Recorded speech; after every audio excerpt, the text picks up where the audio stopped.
This afternoon, Governor Gretchen Whitmer is calling for $150 million in federal coronavirus funds to go towards Michigan parks and trails. Thanks so much for staying with us. I'm Alan Campbell. And I'm Glenda Lewis. The governor says investing in our parks and recreation will help boost tourism.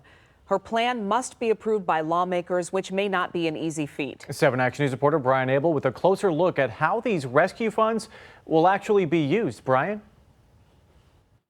Hey guys, I'm at Martin Road Park right now. The DNR received a grant application for accessible parkways as well as a pavilion here. These are the kind of projects that the governor is hoping to get funding for if the legislature gets on board. To get some air, get out the house, ride bikes. It's the freedom felt by more and more people as restrictions have lifted and summer is in full swing. Local parks, walkways, greenways, all getting more attention. When the pandemic was going on, it was tough. Only field trip we had was to go to the grocery store. Now, Governor Gretchen Whitmer hopes to turn attention to parks and recreation as a means of recovery from COVID. Make Michigan a more competitive and attractive destination for tourism, and it pays enormous dividends for our seasonal and rural economies.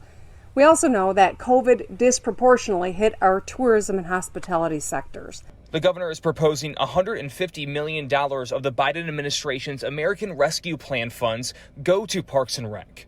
Right now, this is a once-in-a-generation opportunity to make transformative investment in our outdoor spaces. The funds, Whitmer says, could be used to make outdoor spaces more accessible, add pavilions and playgrounds and basketball courts, all while improving Michiganders' physical and mental health. We need to interact with each other. Some of the projects that could receive funding in Metro Detroit: Stony Creek Trail renovations in Macomb County, a pavilion at Martin Road Park in Ferndale, a playground at Clara Miller Park in Oakland County. We can also improve our regional trail systems, including the Joe Louis Greenway. Many Metro Detroiters out on the completed section of the Greenway today approve, though some say more investment is needed. We need more work. We need more money for infrastructure. It's very important because my son will need somewhere to go for activities. When you invest in the community, people come to the community. The legislature would have to appropriate the funding if that happens. And that's a big if, given the tenuous relationship between the legislature and the governor. If that happens, the DNR would be the ones who dole out the cash through a grant-like process. Glenda?